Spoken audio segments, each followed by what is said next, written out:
Hey, what's up, Vox and Hops heads? I'm Matt, the vocalist of Cryptopsy, and you're listening to my podcast, Vox and Hops, where I sit down with fellow metal musicians and we talk about their lives, music, and craft beer. Just want to give a huge shout out and a huge thank you to all the Vox and Hops heads that picked up their Water Makes You Rust When You're Made of Metal long sleeve. This past Wednesday, I closed the pre-orders for that sucker, and I have put the shipment in yesterday, and I can't wait to get these long sleeves. My graphic artist, Andrew Tremblay, outdid himself on this design. I'm so excited to hold these in my hands, take some pictures, show you guys what they look like, and then I'm going to ship them out, and then that's it. I can't wait to see you guys wearing them.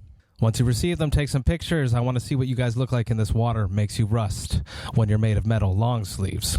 If you'd like to support the podcast, the best way to do that is through the Vox and Hops Big Cartel page. I have the link in the description. We still got the Vox and Hops cuff knit beanies up there and the 9-ounce branded glassware, which are still available right now. Today on the podcast, I'm with Chris Noth, the sound man, the tour manager, the Swiss machine. Here it is, Vox and Hops, episode number 87. I warn you, what you are about to hear is very disturbing indeed. Hey, what's up, everybody? Today I'm with Chris Noth, the sound man extraordinaire, the Swiss machine. Cheese machine. Swiss cheese machine. Yes, that sounds about right. How's it going? Very good, very good. It's good to see you. For everybody out there in the world that doesn't know this, we met about a year ago now almost when we did Hell Over Europe 2 Yeah, true. with Aborted, Cryptopsy, Cytotoxin, and Benighted. Yes. And that's when I met you. You were doing sound for Aborted, and you were the TM of the whole tour. Yes. Yeah, good times. We hit it off easily. Did so.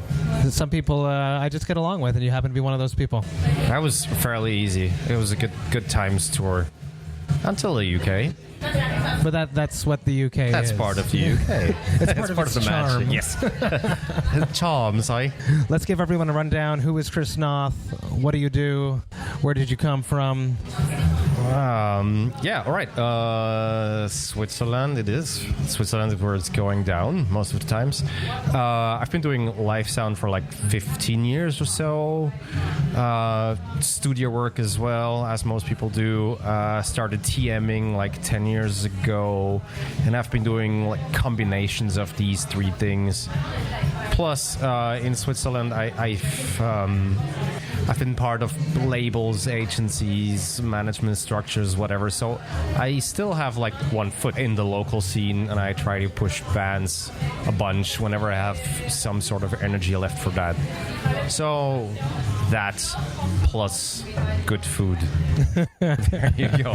And a good drink that goes along with it. That's it. I always think it's so baffling, and I love interviewing crew members because you guys tend to be on tour way more than bands are. How does that happen? Is it because it just ends up being your job and it becomes being a necessity to make money and to pay the bills, or is it just that you get the buck? It was a necessity to be on tour all the time. And now I can... since 4 or 5 years, it started to make sense financially, because that's, of course, also an important point. So I got to be a bit more picky, and now it just happens to be so whenever I'm at the, within a week where I'm at the studio, I feel like, going out on tour would be a good thing. And then I'm a week on tour, and I'm like, well, being at the studio would be a good thing. So I'm trying to strike a good balance. And this is working out so far. So is it also at the point where you've created relationships with so many bands, and you get to the point where you become their guy? Yeah. And how hard is it for you? Let's start with that, and I have a follow-up question to that. Yeah. So I have a couple of main bands that I tour with, and it's just so happened that last year and going into this year as well, not all of them were out on tour. So that gave me a good, solid balance. But of course, that's not always this easy. Whenever it lines up and all the bands have releases, then it's busy as fuck. Oh, sorry, can I? No, you can say whatever the fuck you want. Fucking my perfect. podcast. Fuck that shit. Fuck yeah. So it has its pros and cons, but it's cool.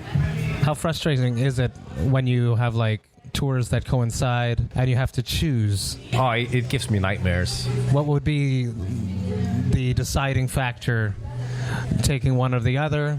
Just time, schedule, financials, the relationship, the time that you've been with them? I'd like to say finances don't play a role in this, but they do.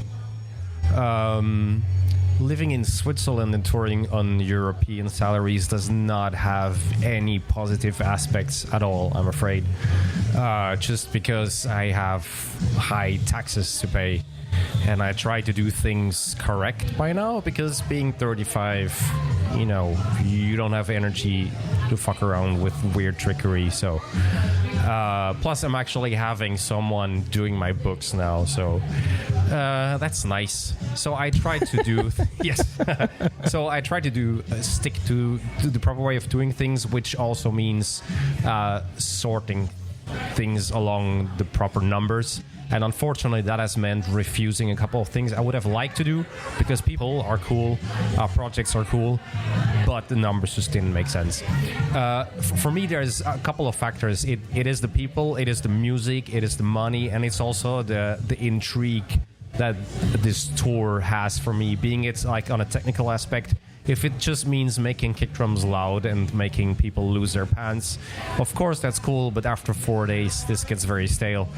TM aspect, same. If the show is cool, if the music is fun, and if the gear is intriguing, but the people are hard to go along with, then I'll rather not do it. So it's usually a combination of those things. And if all those things line up and the people are cool to have me, then I'll happily stick around for as long as possible, of course. Become a part of the family. Yes. Sometimes planets align and all of this works out and makes sense, so that's very cool. Are you the type of guy that when you can't do a tour for a band, do you go and watch the YouTube videos of some other dude doing the sound and then you No, I would judge it? never do that. Yes, I do. Instagram has not helped with this. It's probably like really hard for sound man, because you're like an integral part of the show, but you can't go up there and say, oh, you fucked up the guitar solo.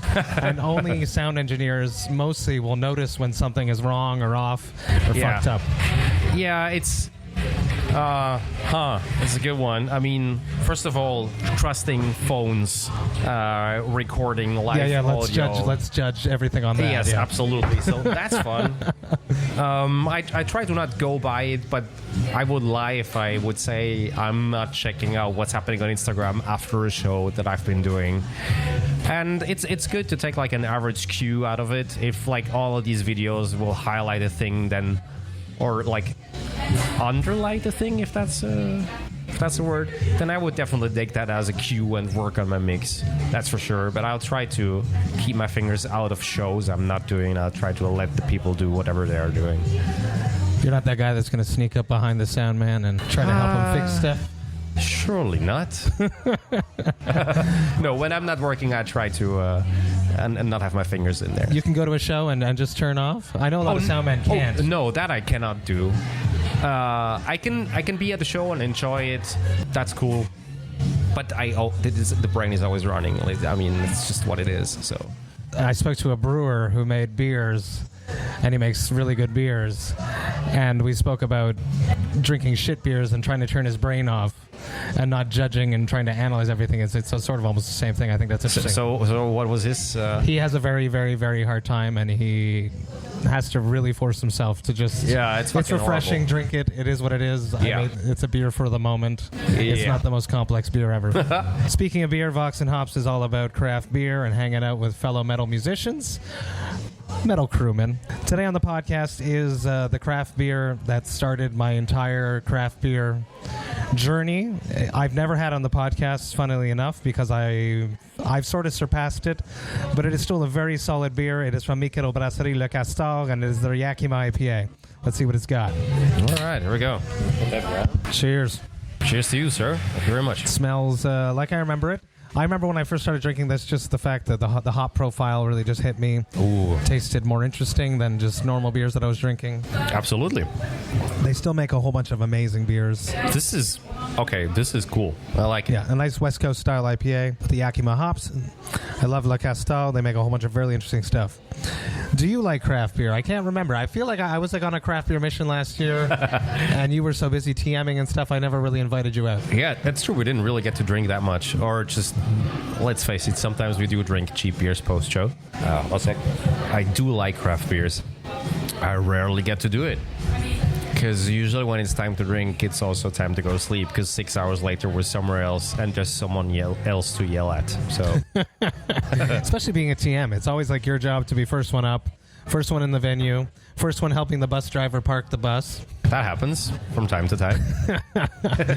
Let's talk about the craft beer scene in Switzerland. Is it there? What is it like? It is getting there. It's good fun. There's not a straight line between big restaurants and small craft beer places or breweries, which is cool. Big restaurants have spotted this a while ago, since especially we always had beer made locally. We have, I don't know if it overall in Europe that's a thing, but monasteries have been doing their own beers. I'm guessing it must have been the same over here as well. Yes, but not as big as over there, and yeah. Okay, so there has always we definitely had breweries that were inspired by those beers. Oh, right, okay. Yeah. So there's always been a foot in that territory from bigger, I guess, chains. So restaurants always had contact with breweries, so you can easily go to a big restaurant where meals are properly prepared, are very delicious, locally sourced. But it's sort of a chain. It's a big thing, and they have their own beer going, so that's very nice. That's interesting. It's not going to be like a Budweiser or a Budvar or a Pilsner Urquell or... You can get that as well. They offer a wide range of things. But if you're intrigued in proper beer tasting or just small, really delicious local stuff, there's always something available. That's cool. And that is very cool. But then also, of course, you get the small bars who do like also import special stuff, but also have their own thing going. So it's a diverse scene. It's very cool. What would be like your go-to style of beer if you could only drink one style of beer for the rest of your life? What style of beer would that be? That is a good question. It depends what I'm up to after that, because I'm a very shitty drinker, so I have to plan ahead. I remember we had fun. You're a fun drinker, but you have a lot of work to do. Yeah, okay. Let me rephrase. My batteries drain quickly when I drink. There we go. Is that a thing? No, it works. It perfectly works, yeah. You do have a big job to do. Yeah. And your job lasts long. Yeah, okay. Yeah. That's definitely a part of it. So, let's say I try to drink consciously. Yes, which is a wise thing with age. Yes, there you go. And I have definitely been stupid on drinks, so plenty of that has been done already. So it depends on what I have planned for after that, it being the night or the day or whatever. For instance, right now, I planned this because this beer right here will already make me tipsy enough, but also there will be a dinner after this, so perfectly cool. I usually try not to drink before a show because I know the impact it has on me. That's something I like to talk about too, is the impact of being drunk and doing sound and how much that changes and what happens. Oh, I'd feel terrible about that. Because, 99.9% of the time things go well, things are cool. Of course, depending on the band and the performance and whatnot, but on the technical side. But when there's an issue, and there are issues, let's face it, and especially now things being on the digital side of technology, you have to be on point. So alcohol influencing all of that is a no-go. You got to be as sharp as you can be. Yes, absolutely. Because a lot of times it doesn't just come down anymore to swapping a microphone or an XLR. There's other issues.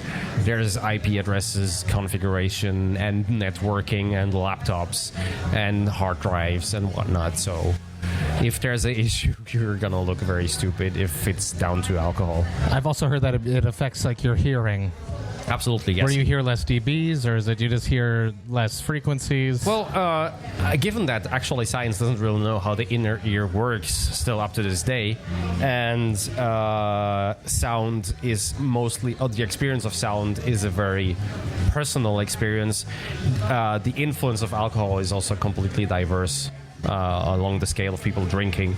So I cannot honestly say the precise impact it has on me. It just clouds my judgment, and I don't want that to be a part of the show and the experience that the concert goers, especially the paying concert goers, have. Yeah, so we don't care about those people on the guest list. Oh no! Oh god, no! Those people can go fuck themselves. Oh my god! Except you. No, so I try to keep it to a minimum.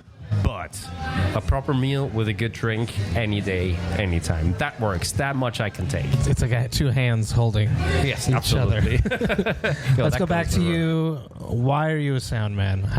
What is that path? You mentioned that you played guitar. How did it go from playing guitar, I might want to be in a band, to I'm going to do sound instead as a full-time job? Straight line, pretty much. As a sort of okay guitar player in a sort of okay local band, this being a very small town with 600 people in there, living there in Switzerland, and the next town being like 1,500, there was of course no one to share this passion with, so I tried You play drums, you play bass, I don't care what style it is, we're a band. Yeah, more or less. We had no singer, we had no bass player, 2 guitar players, 1 drummer, go. Instrumental, bassless thrash metal. You do not want to look this up. So, but GarageBand was already out there, so I dabbled with that, and a shitty computer. And I do have to say that I was doing graphic design for a while, so at least I had a Mac at home, which helped immensely, just trying to figure things out. And it went on from there. I was doing guitar lessons in a music school while doing an apprenticeship as a graphic designer. And I just always realized that music was gonna be a part of my life, because that's where all the energy and love went anyway. Let's rewind even further to your youth growing up. Did you grow up in a house with musicians? Was there music playing in the house? No musicians. My uncle was playing gypsy guitar, so he was always the bad example. Oh, if you know what I mean. From your parents' eyes. Yeah, they were always like, well, that doesn't seem to be going anywhere. He seems to be not making that much money. You would never like to do this, Chris, wouldn't you? So it was always the bad example. That's like when your punk rock self was like, oh, yes. yeah. Oh, fuck that. I'm going to do exactly that. No, but also my mom was listening to, and still is listening to a lot of Queen and Bryan Adams, and maybe some Santana was in there. She had a bunch of vinyls back at home. So that was very cool. And my parents always pushed me, and my sister as well, to do an instrument and do some sports. They always knew that like a diverse upbringing is a proper upbringing, so that was very cool. But then when I pushed for more of that, they were like, oh, you gotta finish your apprenticeship. And of course, they were completely right, and of course I hated their guts for it. Being halfway an adult now, I appreciate. Thank you very much. So I finished my apprenticeship first, but did a lot of shitty guitar playing. Fender Stratocaster, even though that was not what I was looking for, as I later on realized. So I found out that there's a sound engineering school in Zurich, which is the SAE Institute, of course, that is globally known.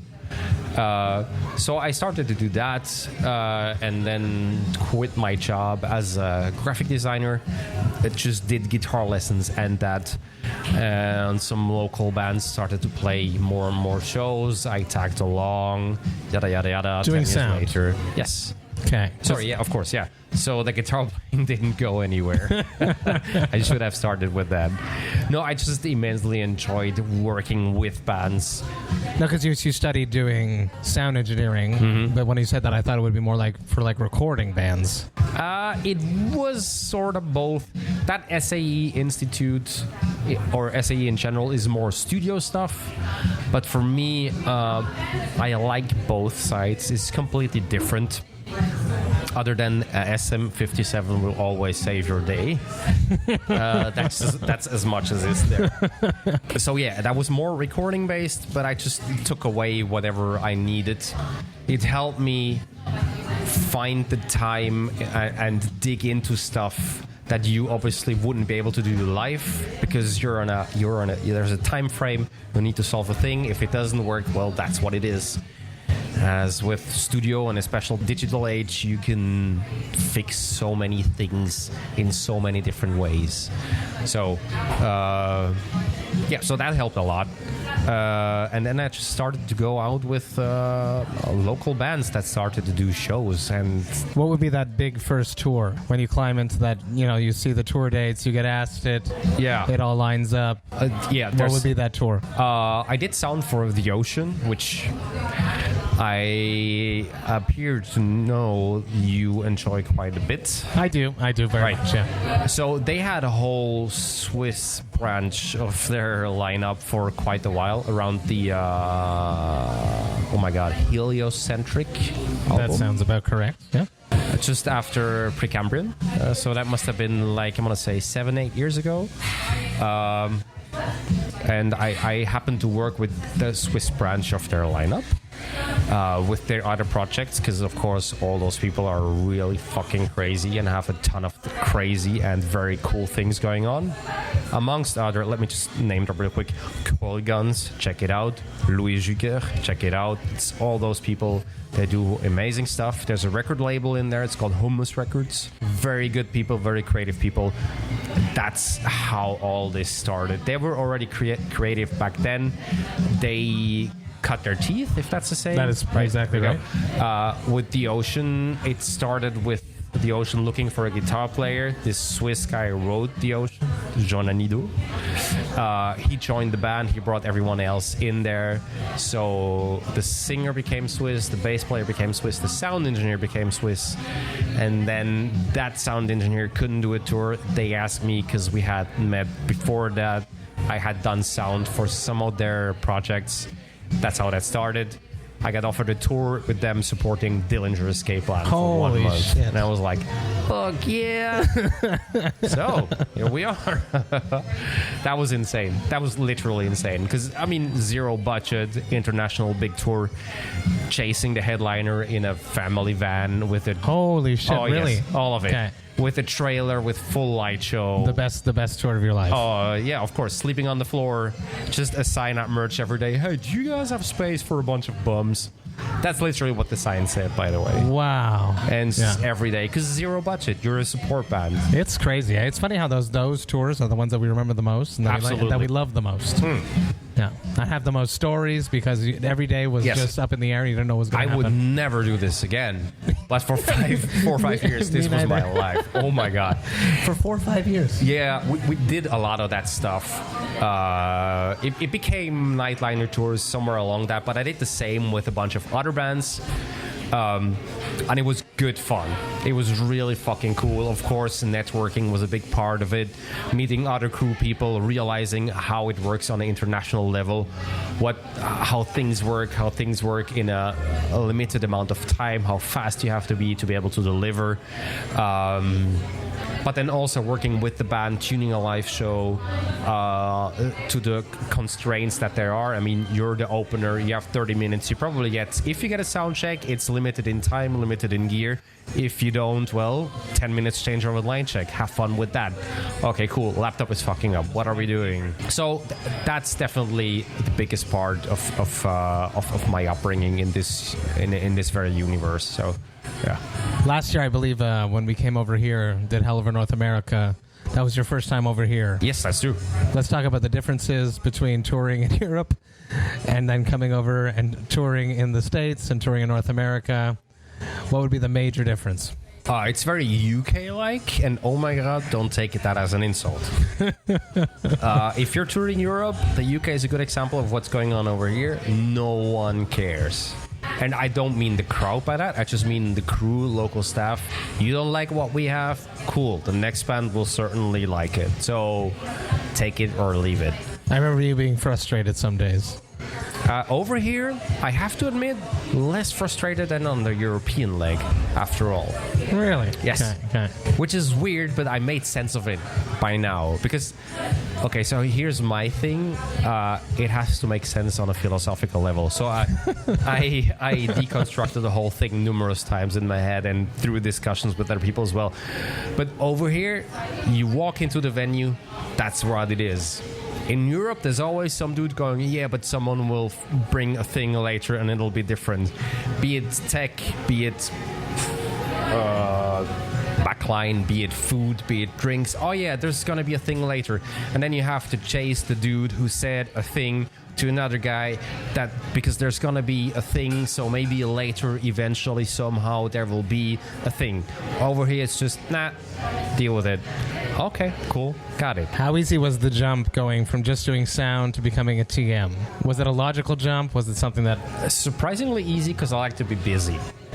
So just doing sound was me sitting in a corner for hours a day without having anything to do. So I got bored because I like to do long sound checks, but it turns out musicians don't. You are correct. What a coincidence. So even after the longest sound check, there's still, let's say, 8 hours left in your day. So there's only so much tuning a drum kit can take, and so much fixing of the settings a guitar amp can take, and so much fixing of the playback tracks. Oh my god, did I say playback? Did we just bust a myth? No, people know, right? Oh no, yeah, no, people know. Okay, yes. well, anyway.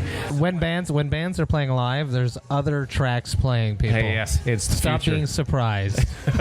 It's the future. So there's only so much tuning of all that stuff that can be done within a day until you start to mess with people's heads. So I had to be busy elsewhere. So that happened. But also, of course, it helps bands because there's a budget. A lot of times it helps if there's one person taking care of multiple things. So there's that. And it also helps when it's not a band member. Because if any stuff goes wrong or if anything's not great, you're the asshole. Absolutely. Not a band member. So when you come back, they don't remember the guys on stage being the tough hard ass. Absolutely. But it's the TM. Absolutely. Yeah. And that is sometimes a weird role to play, but it's also, I mean, it works for me. And to come back to the original question, it works in the US a bit easier because it's straight up. They know your job is making the band happy. Nothing is being taken personal. If you're like, this isn't working, we need a solution, it's straight up, yes, we got that, or no, we don't have that.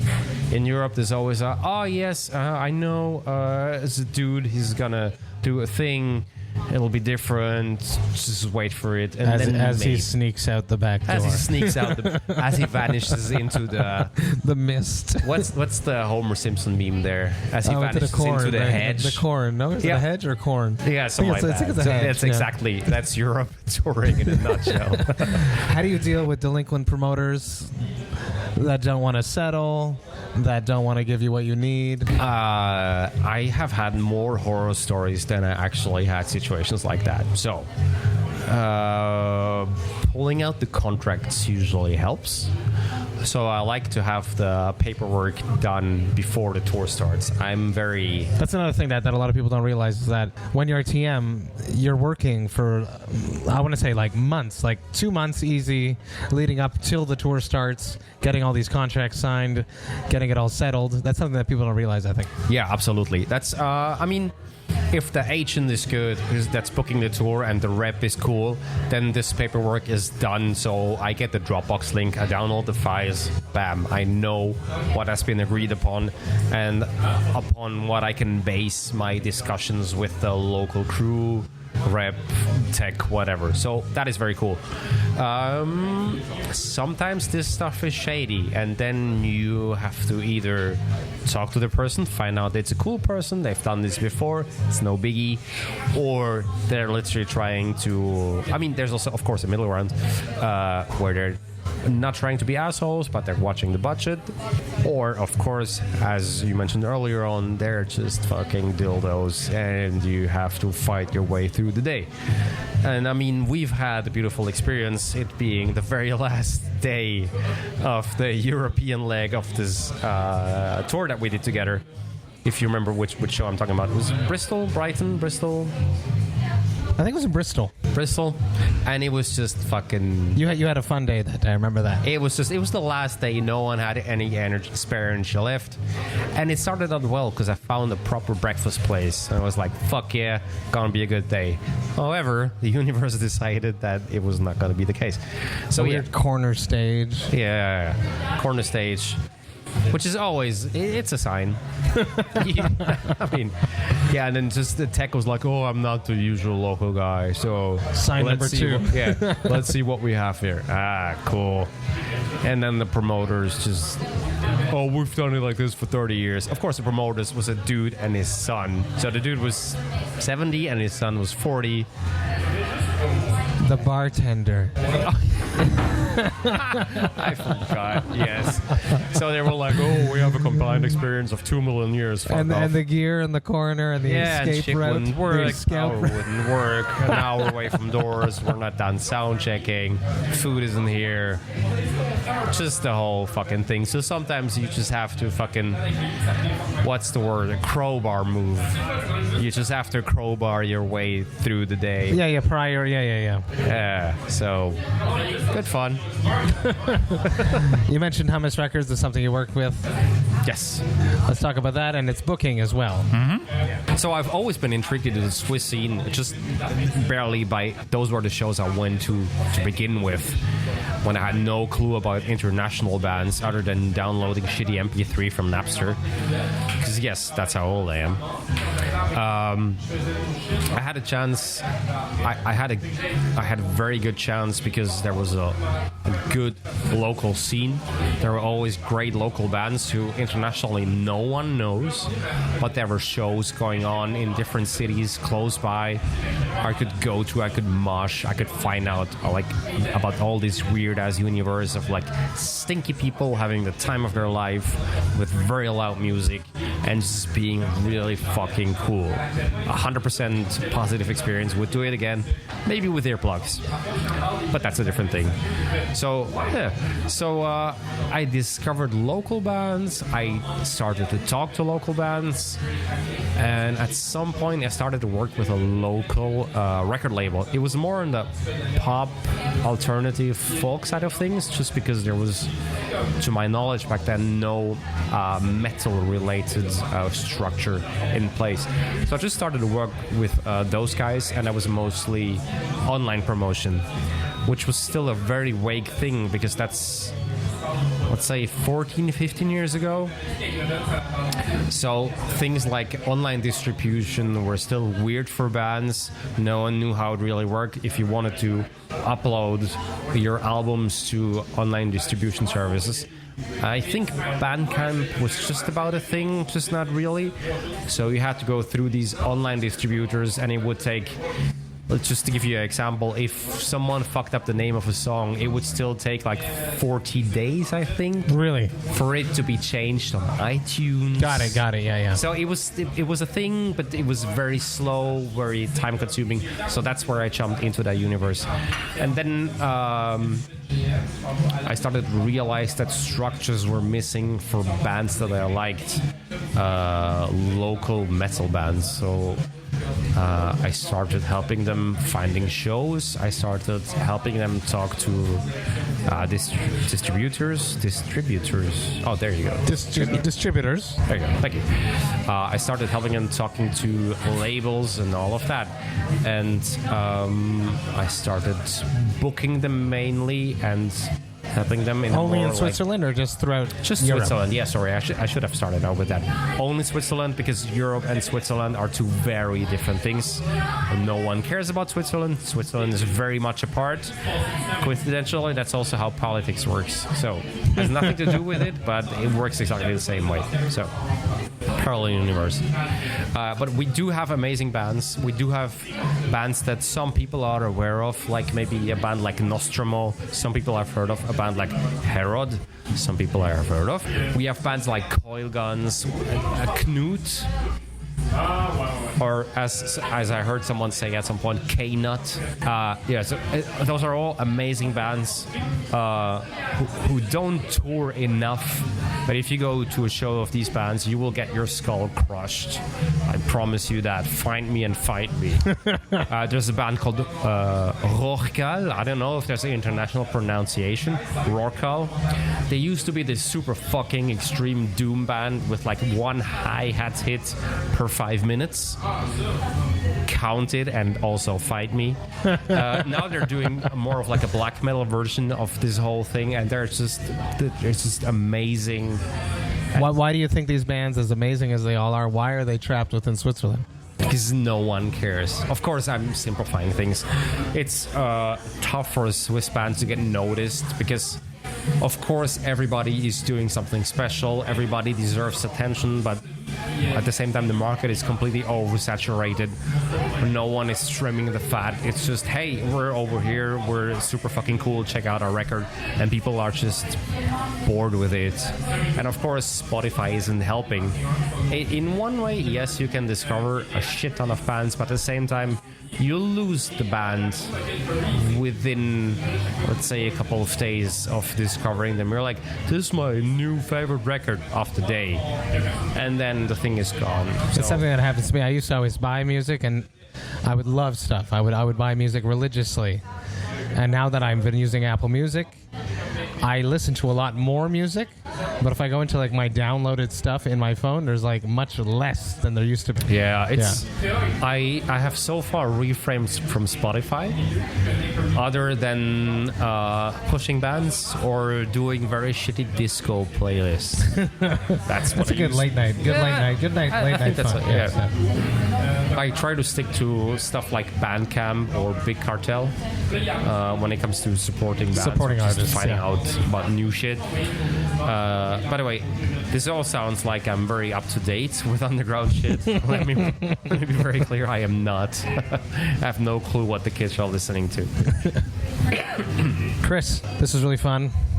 So happy you came and drank a Le Castor Yakima IPA with me. This is very. We're gonna keep cool. hanging out, and I'm gonna watch you do sound. Watch me do sound. I'm gonna watch you do sound. Fuck it, that's perfect. That's all it suits. But not with you guys listening. Thank you very much. Pleasure. Cheers, man. Hey, thank you all so much for listening right to the end. You know that I love and appreciate that. Chris, such a cool dude. Right after the show, as we just mentioned, I went and I stood beside him and watched him mix. He is a true professional and a real fun guy to be around, very smart, an extreme professional. If any of you guys are looking for a great sound man out there, a great tour manager, I highly recommend Chris. He is a great guy. Cheers, Chris. Thank you for being a part of the podcast. All you metal brewers out there, if you are a metal brewer, which means that you like metal music and you brew craft beer, I want to talk to you. All the metal brewers out there, please hit me up at matt@voxandhops.com. That's MATT at VOXANDHOPS.com. I have an idea that I want to share with all of you, so hit me up. You can hit me up on socials as well, on the Vox and Hops Facebook. Send me some messages, you metal brewers. I hope you guys have a great weekend. I hope you have a great week. And remember to enjoy life, metal, and craft beer. Cheers, Vox and Hops heads.